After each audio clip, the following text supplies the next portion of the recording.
Du coup, notre sujet cette année, c'est le savoir-faire paysan à l'épreuve du numérique. Donc, c'est le sujet plus général de la technique, évidemment. Sujet qui est dans les arcanes de nos réflexions depuis bien longtemps, mais que nous avions repoussé d'année en année, parce que, effectivement, c'est un sujet difficile. Alors, autant vous dire que pour le préparer, ça n'a pas été évident. Pour trouver des intervenants aussi, je vous en parlerai après, c'est pas très simple. Mais voilà, alors on y est, c'est pas grave, on plonge, et puis de toute façon, on est là ensemble, et c'est ça qui est important, et on réfléchira ensemble. Alors, le savoir-faire paysan est au cœur de toutes nos réflexions. Donc il évoque pour nous la maîtrise d'un domaine, d'un petit royaume, comme disait Chesterton, et avec lui le courant du distributisme, avec tout ce que cela implique d'habileté, d'intelligence, de communion avec la création, afin de lui faire produire du fruit, et en faisant cela, de grandir en sagesse et en sainteté. Et nous avons l'audace de penser qu'aucun monde ne peut réellement tenir sans paysans. Et pour illustrer ou argumenter cette réflexion, il y a beaucoup de livres qui sont sortis sur le monde paysan, et je vous lis juste les titres. Le sacrifice des paysans, l'agriculture assassinée, le retour des paysans, la riposte des paysans. Voilà, le mot paysan revient à l'honneur, et sans doute parce que le monde paysan disparaît, tout d'un coup on se rend compte de l'importance qu'il a, de sa nécessité. Ce savoir-faire ancestral a subi des transformations immenses pendant ce siècle. À la main qui tenait l'outil, le vieil outil lissé par les ans, qui convient parfaitement à cette main-là, et dont le paysan sait exactement et comment le manier et ce qu'il peut en faire, on a ajouté une technique qui a pris avec le temps des proportions gigantesques. Des machines très grosses, très complexes, très performantes. Puis, alors là je fais un résumé, on pourra sûrement m'objecter des choses par rapport à ça, mais disons que j'ai essayé de mettre des phases très grossièrement. La technique a accouché de la technologie, que l'on peut regarder comme une technique d'un genre supérieur qui utilise la miniaturisation des circuits électriques, par exemple, et développe des objets dans des domaines tout à fait nouveaux. Par exemple, la fusée ou le TGV, ou je sais pas, enfin, plein de domaines qui apparaissent. À son tour, la technologie a accouché de l'informatique, qui consiste en un traitement de l'information au moyen de calculateurs. Elle est apparue, donc l'informatique, avec le développement des calculateurs électroniques à grande capacité. Nous voilà donc dans le règne de la numérisation et des écrans portables connectés. Selon le dictionnaire Hachette, numériser, c'est convertir une information, texte, son ou image, sous une forme chiffrée binaire, directement utilisable par un système informatique. Le numérique que nous voulons étudier aujourd'hui est donc la collusion entre toutes ces avancées de la technique. Pour ce qui concerne l'agriculture, nous y trouvons les systèmes de téléguidage GPS, par exemple, qui sont assez performants pour rendre le travail plus facile, surtout quand la ligne droite dans les cultures est essentielle. Et par exemple, pour les pommes de terre, c'est essentiel. Il ne remplace pas encore l'agriculteur qui conduit son tracteur, mais ce n'est sans doute qu'une question de temps. On peut citer aussi les systèmes de binage par des robots qui sont beaucoup moins lourds que les tracteurs. Une bineuse pèse 500 kg, là où un tracteur pèse 10 tonnes. Ou bien on peut citer les drones, qui sont capables de dire avec précision quelles sont les parties des champs à traiter. Les qualités du numérique, comparées à celles des techniques qui le précèdent, sont donc nombreuses. Précision, économie de moyens, poids, pour la structure des sols, c'est très important, etc. Mais, qu'il s'agisse de la technique lourde ou du numérique, nous ne pouvons réfléchir au sujet sans poser un préalable important. Il n'existe que grâce à une donnée essentielle sans laquelle il ne pourrait fonctionner. Cette donnée, vous l'avez compris, c'est l'énergie. Alors, remettons les choses à leur place. L'énergie, c'est d'abord la vie. En effet, Dieu, en créant la vie, a créé de l'énergie. Un vivant est ce qui porte en lui sa propre transformation. Et l'énergie, c'est ce qui transforme. La biologie nous enseigne que la vie est une perpétuelle chimie. Or, quand ils ont découvert l'électricité, les hommes ont réalisé qu'ils pouvaient imiter Dieu. Rien de moins. Ils ont fait des objets animés de l'intérieur et qui, du coup, ont une apparence de vie. Malgré tout, le secret de la vie reste entier, car jusqu'à aujourd'hui, on demeure incapable de la créer. À la base de toute technique, il y a donc l'énergie. C'est d'ailleurs vrai aussi des techniques qu'on peut appeler naturelles. Prenons la technique pour plumer un poulet, par exemple. Elle ne demande que les mains, une casserole et de l'eau. Mais elle demande aussi de l'énergie. Dans l'encyclique sur le travail de Jean-Paul II, Laborem Exercens, Jean-Paul II a parlé de cette énergie que nous devons mettre dans nos travaux.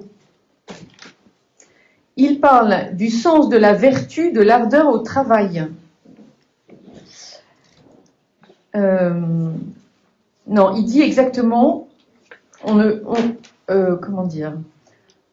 peut comprendre le sens de la vertu, de l'ardeur au travail. Plus précisément, on ne peut comprendre pourquoi l'ardeur au travail devrait être une vertu. Là, j'ai sorti son contexte, donc du coup c'est un peu... Mais voilà, bref, l'ardeur au travail devrait être une vertu. Car la vertu, comme disposition morale, est ce qui permet à l'homme de devenir bon en tant qu'homme. Et donc notre énergie, elle vient de nos muscles, de notre cœur, mais elle vient de nos muscles et de notre cœur physique, mais elle vient surtout de notre cœur, de notre vrai cœur. L'énergie des machines est donnée par l'électricité, qui vient du charbon, du pétrole, des éoliennes ou d'autres systèmes. Or, cette énergie que sont le pétrole ou le charbon a une caractéristique très importante, son coût est extrêmement faible. Même si dans le panier du consommateur, le prix du litre d'essence est en train de monter d'une manière dangereuse, il n'en reste pas moins que ce prix n'est absolument pas comparable avec ce que serait le prix de forces humaines faisant le même travail. 1 litre de pétrole nous donne l'équivalent de la force de 10 kilowatts.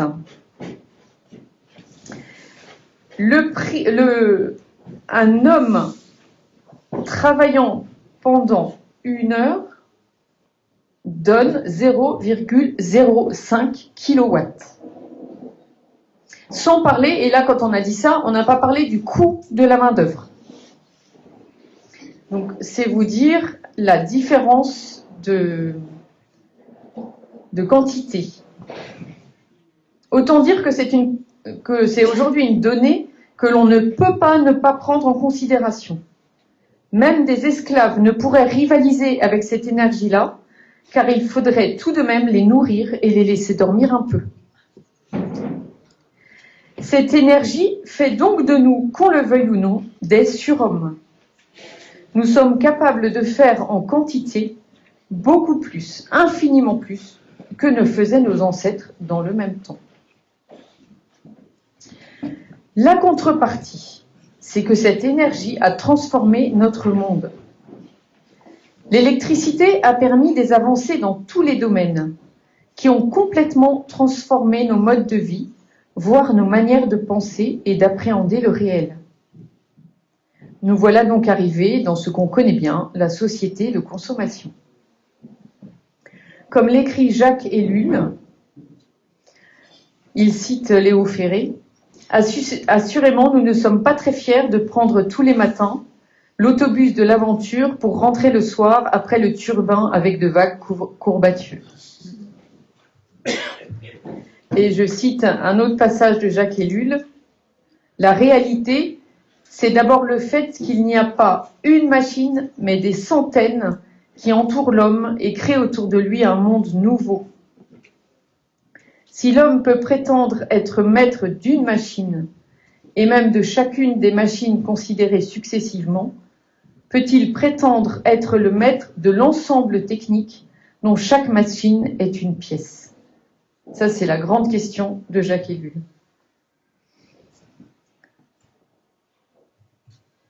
Donc, la première des transformations, c'est ça, c'est ce monde qui s'est transformé autour de nous. Et du coup, en conséquence, on a une transformation du rapport au travail, et particulièrement au travail pénible. Si les tâches très pénibles, comme porter des sacs lourds ou faucher à la faux, ont disparu, cela apparaît comme un avantage. Et c'est vrai qu'autrefois, les paysans avaient le dos cassé à 50 ans, ce qui n'est plus le cas aujourd'hui.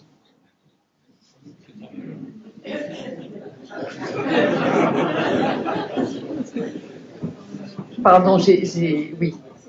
Je caricature un petit peu. Les bras. Oui, les bras. Jean-Paul II a ouvert l'encyclique Laborem Exercens par ces mots. C'est par le travail que l'homme doit se procurer le pain quotidien et contribuer au progrès continuel des sciences et de la technique. Et surtout à l'élévation constante culturelle et morale de la société dans laquelle il vit en communauté avec ses frères. Donc apparemment, la technique est une chose bonne et recommandée par l'Église. Mais la contrepartie, c'est le refus de toute tâche difficile. Ceux qui ont besoin d'employer du personnel le savent bien. Il est très difficile de trouver des personnes ayant vraiment le goût du travail et du travail bien fait. Même pour les vendanges, qui est pourtant un moment magique, il semble qu'on ne trouve plus les étudiants autant qu'il en faudrait. Certains font donc appel à des équipes étrangères. Et cela est vrai pour les récoltes de fruits et de légumes, et ça, on en entend beaucoup autour de nous. La technique et la numérisation peuvent donc apparaître comme des palliatifs très avantageux à ce manque de personnel et au souci d'en avoir. Un autre aspect est le côté inéluctable de ces avancées techniques. Nous sommes allés faire les portes ouvertes d'une école d'agriculture cette année, école qui a absorbé une école d'informatique. Et le directeur nous a dit, pourra-t-on à l'avenir penser l'agriculture sans informatique? Est-ce que ce sera seulement possible? À cette question, je réponds non, a-t-il affirmé. Et il semble que ce soit l'état d'esprit général. De fait, quand on voit la vitesse à laquelle se sont multipliés les smartphones, on est quand même assez esbaudi. Aujourd'hui, j'ai remarqué un truc, c'est que même les mendiants dans la rue en ont un. Il y a 20 ans, ils avaient au moins la délicatesse de ne pas montrer leur téléphone portable s'ils en avaient un. Aujourd'hui, ils ne se cachent pas, ils ne peuvent même pas ne pas montrer leur smartphone, tant cela est devenu pour tous une troisième main. On dirait que Darwin, quand il a émis l'hypothèse de l'évolution, avait en réalité en tête la technique. Effectivement, une découverte chasse la précédente, et ceux qui refusent d'entrer dans le paradigme technique sont destinés à mourir, c'est-à-dire au moins à ne plus faire partie intégrante de la société.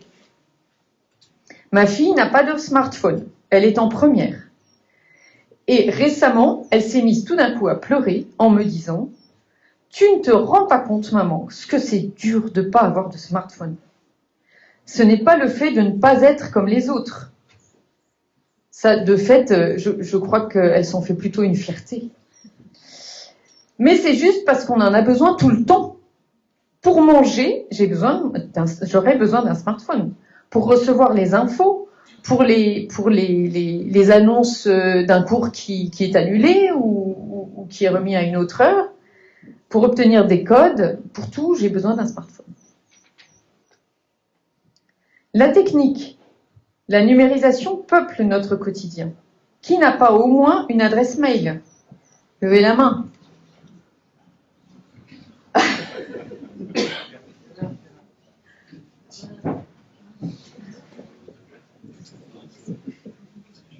Non, pas un. Si, il y en a un. Ah bon. Merci, monsieur.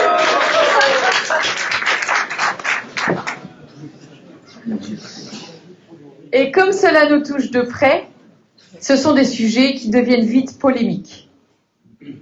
Mais, on le sait, la polémique est la réduction du débat à deux termes, pour ou contre. Nous allons donc essayer d'échapper à cette réduction du débat, afin de réfléchir de manière très large aux implications de la technique et aux questions qu'elle pose. Car, nous l'avons entendu, Jean-Paul II semble considérer les avancées techniques comme le propre de l'homme créé par Dieu. De fait, nous ne pouvons y échapper. Ou bien il faudrait aller vivre seul sur une île déserte. Car même en y allant à deux, on n'est pas tout à fait sûr que l'autre n'y aille pas avec son smartphone. Les plus grands contempteurs de la technique pouvant parfois être ceux qui l'utilisent le plus, sans forcément s'en rendre compte, nous essaierons de nous situer dans la perspective du réel. Notre monde est ce qu'il est, tel qu'il est, essayons de le comprendre et de l'entraîner plus haut. Nous avons tous un certain degré de résistance aux avancées, combiné à un certain degré d'adaptation selon les circonstances, selon notre humeur ou l'esprit qui est le nôtre à tel ou tel moment. Pour vous dire, avec un peu d'humour, la résistance ou l'adaptation, moi j'ai toujours aussi refusé d'avoir un iPhone parce que ça m'énerve ces trucs-là et je ne sais pas m'en servir. Mais du coup, je me suis arrangée pour qu'on en ait un à la maison, mais que ce soit pas moi qui le gère. Voilà. Donc on combine résistance et adaptation, mais disons qu'on trouve toujours plus résistant que soi ou plus adapté que soi. Par son existence même, la technique transforme le monde et ma vie, elle n'est donc pas neutre. C'est bien la thèse de Jacques Ellul. Mais comme le disait Fabrice Adjach quand il est venu nous voir il y a 2 ou 3 ans, si nous sommes dans ce monde, c'est que Dieu nous y a voulu aujourd'hui et maintenant, et que c'est donc pour nous le meilleur. Donc, regardons-le de manière à comprendre ce qui se passe et à agir aussi bien que nous le pourrons. Pour continuer, nous voilà donc forcés de parler des dangers de la technique tels qu'ils nous apparaissent aujourd'hui. Alors, le danger des machines est bien entendu la perte du savoir-faire. Pour illustrer cet aspect, voilà une citation de Houellebecq dans Les particules élémentaires. « Je ne sers à rien, dit Bruno avec résignation. Je suis incapable d'élever des porcs. Je n'ai aucune notion sur la fabrication des saucisses, des fourchettes ou des téléphones portables. Tous ces objets qui m'entourent, que j'utilise ou que je dévore, je suis incapable de les produire. Je ne suis même pas capable de comprendre leur processus de production. Si l'industrie devait s'arrêter, si les ingénieurs et techniciens spécialisés venaient à disparaître, je serais incapable d'assurer le moindre redémarrage. Placé en dehors du complexe économico-spirituel, je ne serais même pas en mesure d'assurer ma propre survie. Je ne saurais comment me nourrir, me vêtir, me protéger des intempéries. Mes compétences techniques personnelles sont largement inférieures à celles de l'homme de Néandertal. » Donc ça, évidemment, c'est Bruno qui parle, c'est pas nous. Nous, on pense qu'on serait quand même capable de quelques petites choses. Mais enfin, ce danger de ne rien savoir faire est réel et il engendre certainement un mal-être chez beaucoup. Et imaginons un seul instant ce que serait une panne d'électricité de longue durée dans notre pays. Beaucoup en ont conscience et s'efforcent de retrouver les savoir-faire d'antan. On trouve facilement des livres sur les recettes de grand-mère. plutôt ciel que beaucoup utilisent leurs heures libres pour se plonger dans cette technique-là. Mais sur cette réalité-là va se greffer un danger plus grand encore. Je vais aller en crescendo dans les dangers. La rupture du lien social. Nous l'avons vu pendant le confinement, qui n'a été possible que parce qu'Internet existait. Cette rupture se fait par l'addiction aux écrans et le fait que la vie peu à peu se réduit à sa dimension virtuelle. Les pionniers d'Internet l'avaient pourtant pensé comme l'avènement d'un monde meilleur, un monde de liberté, où la connaissance serait partagée entre tous. Nous créerons une civilisation de l'esprit dans le cyberspace. Puisse-t-elle être plus humaine et plus juste que le monde issu de gouvernements, dit la déclaration d'indépendance du cyberspace rédigée par John Perry Barlow, pionnier de l'informatique, en 1996. Le problème est que, nous dit Bruno Patino dans un très bon petit livre qui s'appelle « La civilisation du poisson rouge », à côté de ceux qui ont rêvé le monde numérique se trouvent ceux qui l'ont construit. Le véritable objectif des géants de la tech est de rendre les gens dépendants en profitant de leur vulnérabilité psychologique. Et 2 décennies plus tard, le constat est là, dépendance aux écrans, outrance du débat public, polarisation de l'espace public, réflexes qui prennent le pas sur la réflexion, l'agora transformée en aréna, telle est notre époque. D'ailleurs, on sait que les géants de la Silicon Valley ne mettent pas leurs enfants dans des écoles connectées et leur interdisent l'usage de leurs propres inventions. Une étude publiée par des chercheurs de l'Université de Pennsylvanie dit que, au-delà de 30 minutes sur les réseaux sociaux, notre santé mentale est menacée. Dans les fragilités mentales apparues avec Internet, on peut citer le syndrome d'anxiété, la schizophrénie de profil, l'atasagoraphobie et l'assombrissement. Nous voilà arrivés à une société numérique qui rassemble un peuple de drogués hypnotisés par l'écran. Un peuple qui a de plus en plus de mal à connaître le réel et à penser. Un peuple qui se nourrit d'émotions et d'émoticônes. Et par rapport au numérique, la question de l'énergie qu'elle demande, l'énergie qu'elle consomme, est aussi serait importante à travailler.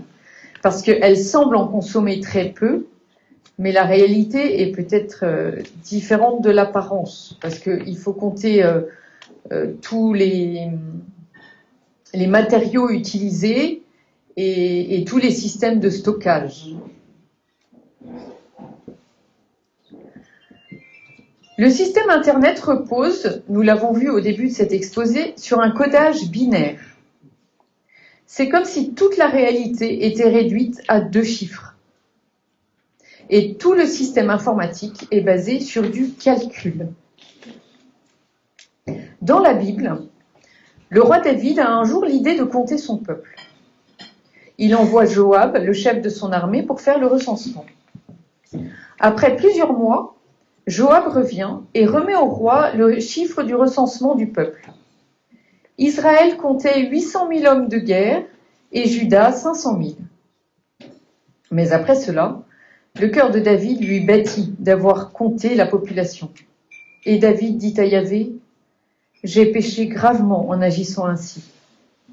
Et maintenant, Yahvé, daigne ôter la faute de ton serviteur, car je me suis conduit bien follement. » Comme punition, Dieu propose à David de choisir entre la famine, la guerre ou la peste.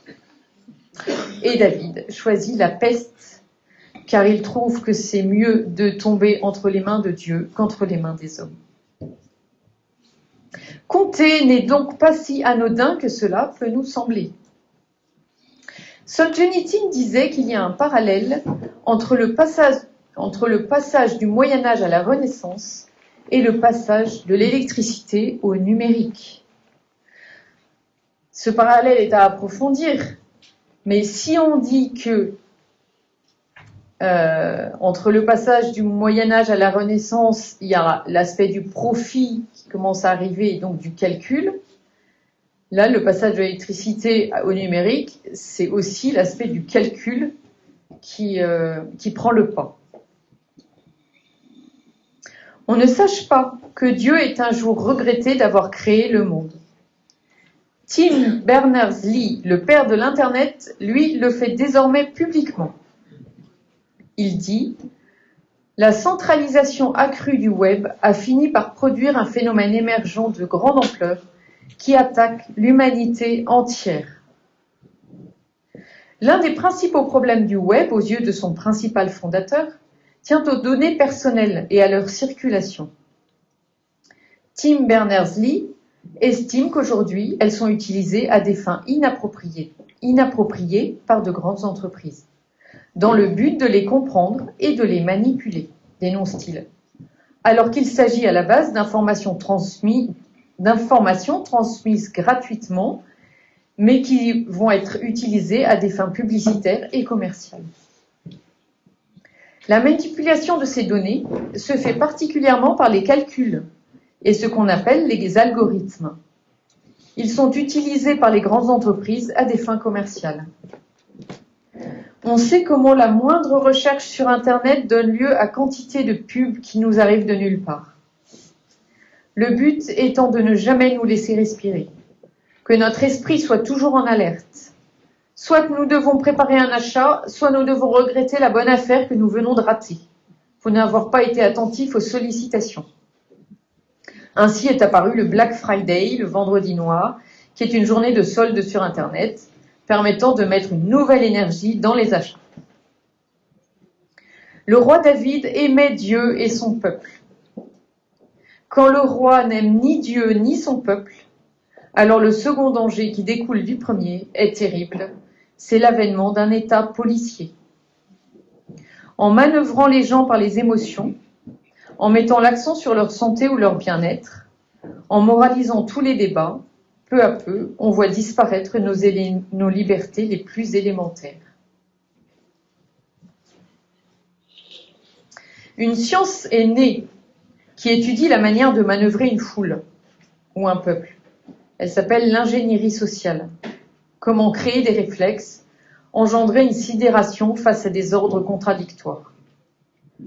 Nous ne pouvons savoir avec certitude dans quelle mesure cette science est utilisée concrètement, mais il est bon tout de même de savoir qu'elle existe. Comme disparition de nos libertés, prenons l'exemple des gares et de leur transformation.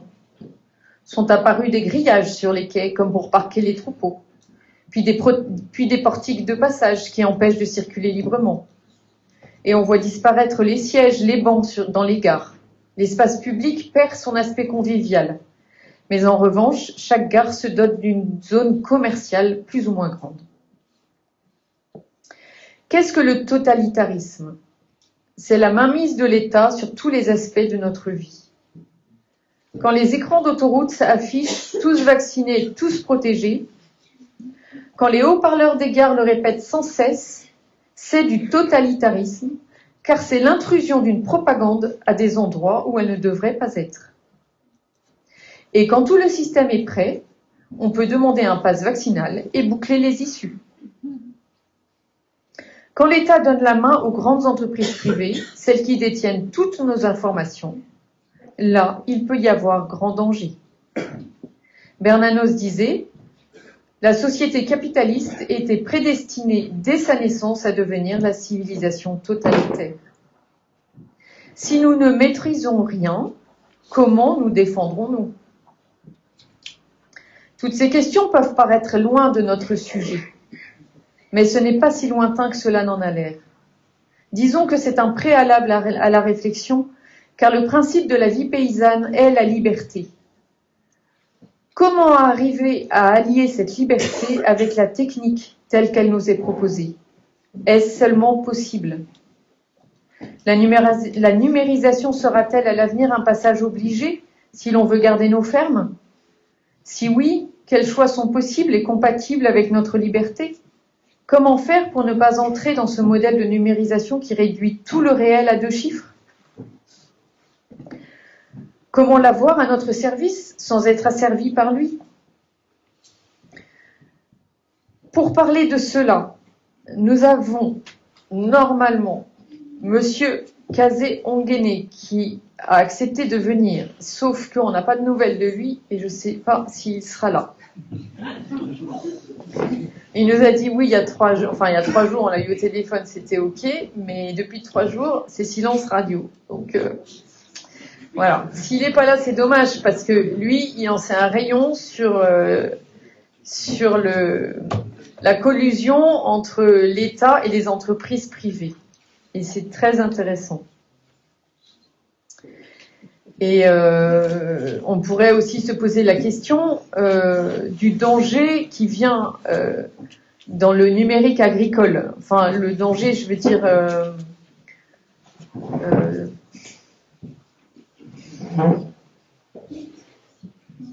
d'une mainmise d'obligations. Pas, par exemple, on évoquait mon mari s'est rendu compte il n'y a pas très longtemps que les systèmes de ces tracteurs étaient perçus, étaient analysés de loin par le producteur du tracteur. Oui, oui. Donc, en fait, si j'ai bien compris, alors je dis peut-être des bêtises, mais si j'ai bien compris, il s'en est rendu compte par hasard parce qu'il y avait une panne et qu'il allait poser la question. Enfin voilà, il a demandé de l'aide et puis on lui a dit, mais on sait. D'ailleurs, votre tracteur, il lui est arrivé ci et ça et ça. Bon. Et du coup, en réfléchissant un peu, on se dit, mais s'ils sont capables de savoir ce qui se passe, ils sont aussi capables de gérer le moteur.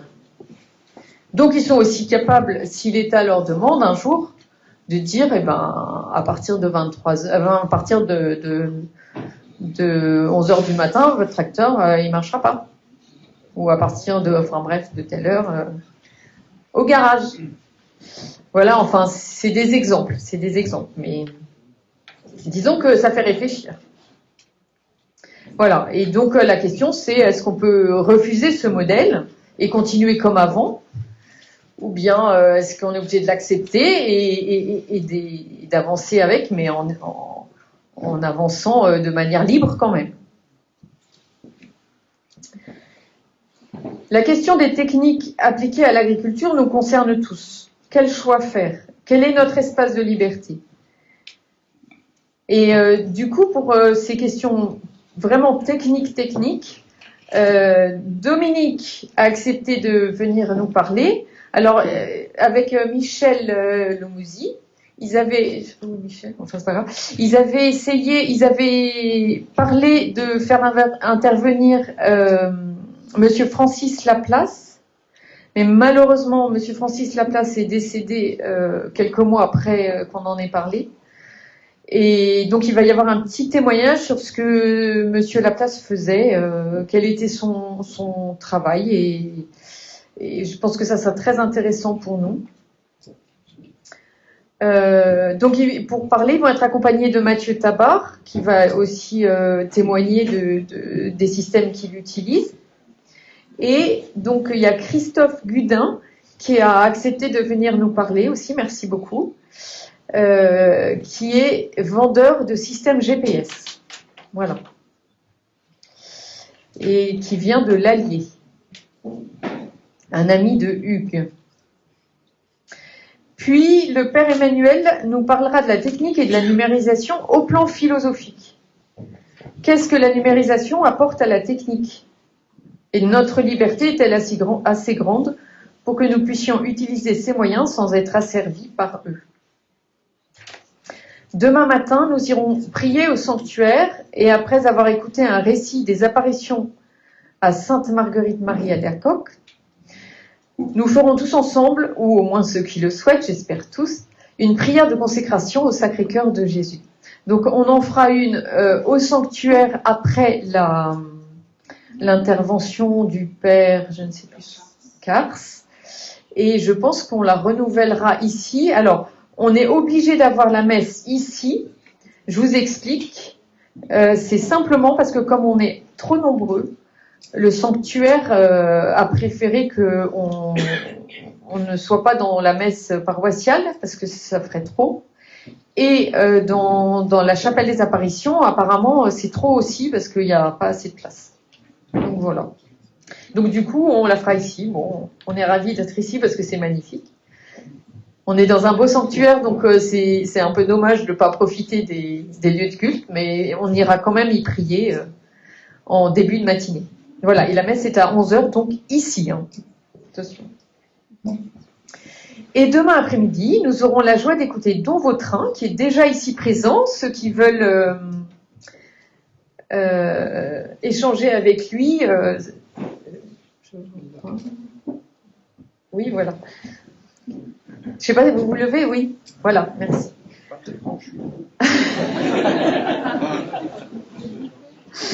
Donc, Don Vautrin est un des responsables de la communauté Saint-Martin.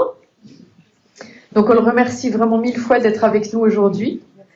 Et parce qu'on est très proche de cœur de la communauté Saint-Martin. Jean-Louis, ça fait des années qu'il est proche, qu'il aime beaucoup la communauté Saint-Martin, et nous aussi, enfin tous les membres du conseil et de l'association. On remercie d'ailleurs au passage tout le travail des pères de la communauté Saint-Martin partout en France et dans le monde. Voilà, et du coup on écoutera Don Vautrin. Plutôt, il nous donnera le point de vue de l'Église, donc sur la technique et la numérisation. Et il nous aidera à discerner les questions à se poser à partir de la doctrine sociale de l'Église. C'est ça, j'ai bien... Voilà. Donc, en conclusion, je pose une question qui vaut ce qu'elle vaut. Hein. C'est peut-être un peu forcer la note, mais je me demandais s'il n'y avait pas dans tout cet aspect technique une intention prométhéenne. Le choix d'une technique qui supprime la pénibilité du travail ne pourrait-elle pas être issue d'un choix théologique de refuser la condamnation de Dieu à Adam? Tu travailleras à la sueur de ton front. Et je faisais ce parallèle parce que j'ai entendu ça sur la péridurale. Pour bon, vous savez, on a la péridurale pour les femmes enceintes pour accoucher, on nous propose la péridurale. Donc, on accepte ou non, voilà. Et c'est un moyen d'accoucher sans douleur.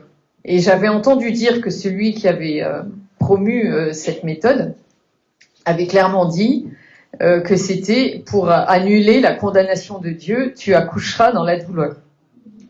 Voilà.